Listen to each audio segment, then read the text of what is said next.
नमस्कार दोस्तों, मैं उम्मीद करता हूँ आप सब ठीक होंगे। अणुकक्षक सिद्धांत है, काफ़ी महत्वपूर्ण टॉपिक है।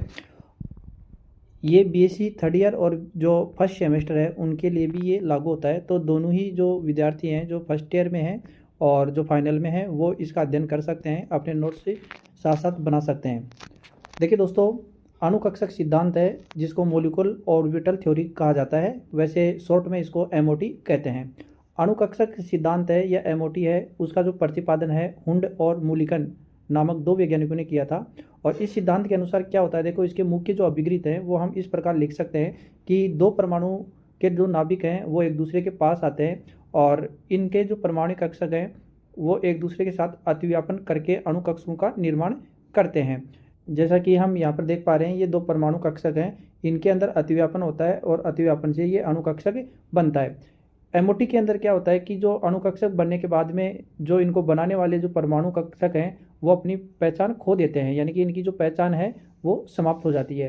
परमाणु कक्षक और अणु कक्षक में अंतर ये होता है कि परमाणु कक्षक में उपस्थित इलेक्ट्रॉन एक नाभिक के द्वारा प्रभावित रहता है, जबकि अणु कक्षक बनने के बाद में उनमें उपस्थित जो इलेक्ट्रॉन होते हैं दो या दो से अधिक नाभिकों के द्वारा प्रभावित रहते हैं।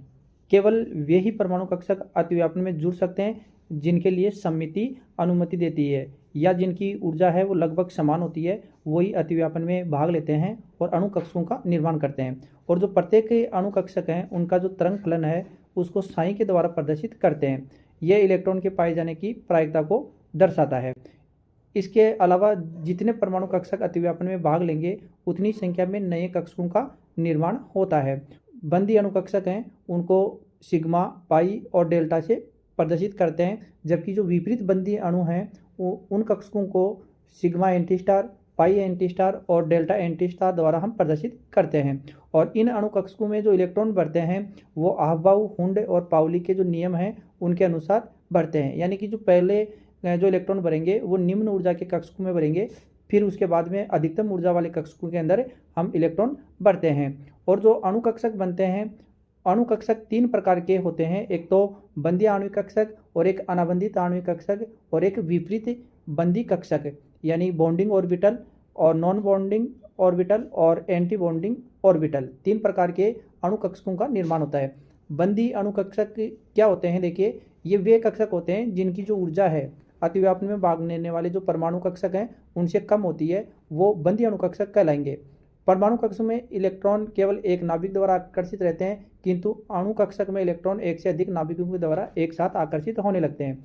इसके अलावा जो अनाबंधित आणविक कक्षक है, इनकी जो ऊर्जा है बंद बनाने में जो भाग लेने वाले जो परमाणु कक्षक हैं उनके बराबर होती है, और ये जो कक्षक हैं बंधन में भाग नहीं लेते हैं, इसीलिए इसको अनाबंदी या नॉन बॉन्डिंग ऑर्बिटल कहा जाता है। एंटी बॉन्डिंग ऑर्बिटल, यानी कि इस अणु कक्षक की जो ऊर्जा होती है अतिव्यापन में भाग लेने वाले जो परमाणु कक्षक हैं उनकी ऊर्जा से ज़्यादा होती है, और इन कक्षकों में इलेक्ट्रॉन के प्रवेश से तंत्र की ऊर्जा बढ़ जाती है। तो कहने का मतलब तीनों प्रकार के जो कक्षक हमने पढ़े हैं, इन कक्षकों के अंदर जिनकी ऊर्जा कम है, यानी कि जो बंदी आणविक कक्षक हैं उनकी ऊर्जा कम होती है और वो स्थायी होते हैं।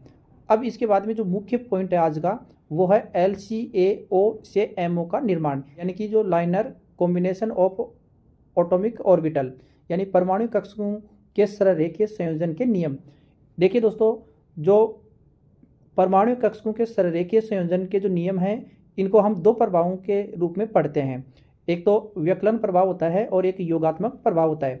तो देखिए कैसे बनता है इसमें, जो बंध में भाग लेने वाले जो परमाणु कक्षक हैं उनके अतिव्यापन से अणुकक्षक बनते हैं, जैसा कि हमने पहले पढ़ा है। और तरंग यांत्रिकी के अंदर परमाणु कक्षकों को तरंग फलन साई के द्वारा प्रदर्शित किया जाता है, और अणु कक्षक के साई ज्ञात करने के लिए एक नई सरल तकनीकी विकसित की गई है जिसे हम परमाणु कक्षकों का रेखीय संयोजन या LCAO कहा जाता है। हम एक उदाहरण लेते हैं हाइड्रोजन का। माना कि जो हाइड्रोजन है H2 वो दो परमाणु से बना है, पहला A है और दूसरा B है, इनसे मिलकर बना है। यदि अणु की दोनों नाभिक को खींचकर एक दूसरे से दूर ले जाया जाए तो नाभिक के साथ एक इलेक्ट्रॉन भी चला जाएगा। इस प्रभाव को हम व्यवकलन प्रभाव कहते हैं। जैसे ये दो हाइड्रोजन के परमाणु हैं A और B, जिसमें 1s एक एक उपकोष होता है जिसमें एक एक इलेक्ट्रॉन होता है। इस प्रकार इनको खींचने पर ये एक दूसरे से दूर चले जाते हैं और नाभिक के साथ एक इलेक्ट्रॉन भी चला जाएगा। इसको हम एंटी बॉन्डिंग मॉलिक्यूलर ऑर्बिटल कहते हैं। इसको जो सिग्मा एंटी स्टार है उसके द्वारा हम प्रदर्शित करेंगे। अब यहाँ पर देखिए दो जो 1s परमाणु कक्षक हैं वो LC यानी लाइनर कॉम्बिनेशन से एक ABMO यानी कि एंटी बॉन्डिंग मॉलिक्यूलर ऑर्बिटल, जिसको हम सिग्मा एंटी स्टार 1s कहते हैं या इसके द्वारा इसको प्रदर्शित करते हैं, ये बनेंगे। ABMO का मतलब एंटी बॉन्डिंग मॉलिक्यूलर ऑर्बिटल है, व्यकलन प्रभाव से बनता है। ABMO की ऊर्जा अतिव्यापन में भाग लेने वाले जो परमाणु कक्षक हैं उनसे ज़्यादा होती है।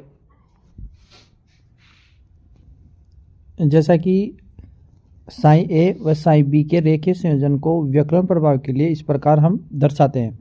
Sai anti bonding orbital psi A minus psi B, इसको समीकरण 1 मानते हैं। अब हम दूसरा प्रभाव पढ़ेंगे, योगात्मक प्रभाव।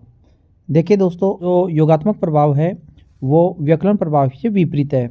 यदि संपूर्ण जो प्रक्रिया है उसको विपरीत दिशा में करवाया जाए, यानी कि जो ए और बी जो परमाणु हैं उनको विपरीत दिशा में साथ साथ दबाया जाए तो इनके जो परमाणु कक्षक हैं वो जुड़कर अणु कक्षकों का निर्माण करेंगे। जैसे हम यहाँ पर एक उदाहरण द्वारा इसको समझते हैं। जैसे ये परमाणु ए और ये बी है, इनमें जो योगात्मक प्रभाव होता है एक दूसरे को परस्पर दबाया जाता है तो ये AB बनेगा, जिसमें A1s ऑर्बिटल बनेगा जिसको हम बॉन्डिंग मॉलिक्यूलर ऑर्बिटल कहते हैं। आबंधी अणु कक्षक साई बी जो कि योगात्मक प्रभाव से बनते हैं। इसके बाद में देखिए BMO यानी कि बॉन्डिंग मॉलिक्यूलर ऑर्बिटल की जो ऊर्जा है अतिव्यापन करने वाले एटॉमिक ऑर्बिटल से कम होती है, और जिनकी ऊर्जा कम होती है वही क्या होते हैं, स्थायी ऑर्बिटल होते हैं।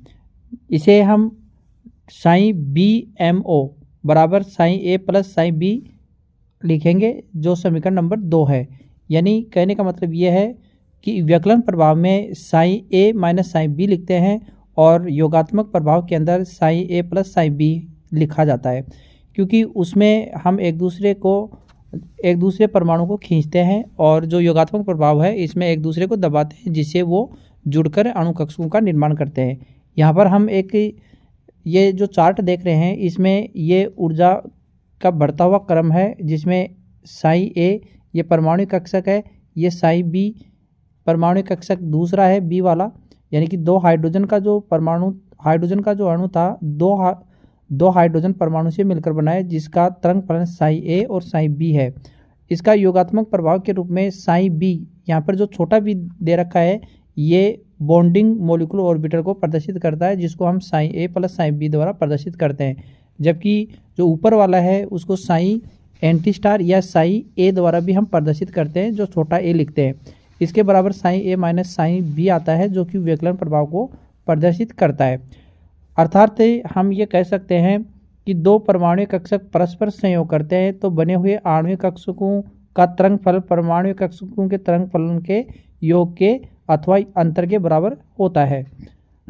बंदी आणविक कक्षक साई B की ऊर्जा दोनों परमाणु कक्षक साई A और साई B की ऊर्जा से कम होती है, अतः ये स्थायी अवस्था होती है, वह दोनों परमाणु कक्षकों के मध्य बंध को प्रदर्शित करती है। इसी कारण इसे हम साई B द्वारा प्रदर्शित करते हैं। यहाँ पर जो छोटा b दे रखा है ये बॉन्डिंग मॉलिक्यूलर ऑर्बिटल को प्रदर्शित करता है।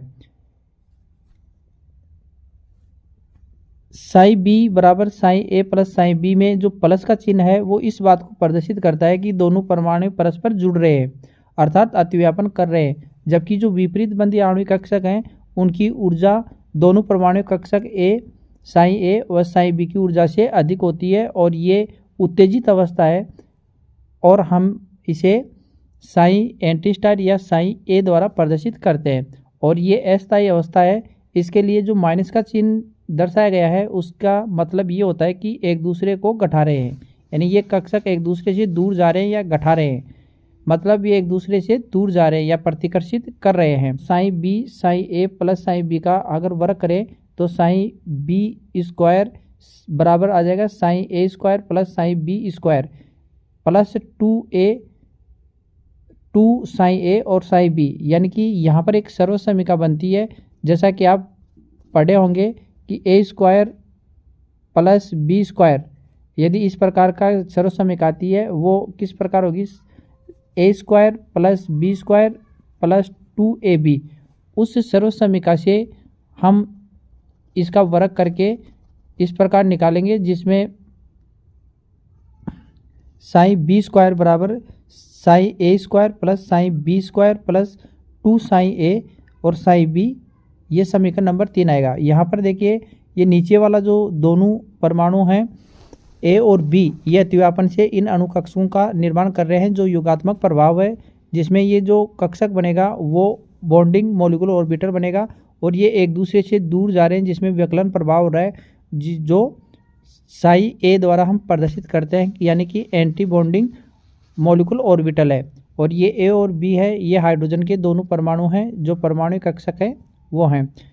अब यहाँ पर देखिए जो ऊपर हमें समीकरण नंबर 3 हमें प्राप्त हुआ है, इस समीकरण से हम ये पता लगा सकते हैं, या इसका जो अर्थ है वो ये है, साई ए स्क्वायर व साई बी स्क्वायर अलग अलग परमाणु ए और बी के इलेक्ट्रॉन आवेश घनत्व को प्रदर्शित करते हैं, यानी दर्शाते हैं।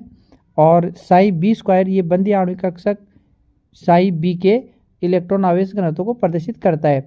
और इससे ये स्पष्ट है कि साई बी स्क्वायर का मान जितना अधिक मान होगा ए व बी के मध्य में, उतना ही आवेश घनत्व अधिक होगा, यानी कि साई बी स्क्वायर का मान जितना ज़्यादा होगा ए और बी के मध्य उतना ही आवेश घनत्व होगा, अर्थात उन दोनों के मध्य उतना ही अधिक मजबूत बंध बनेगा, यानी जितना इनके बीच में आवेश होगा उनके बीच में उतना ही प्रबल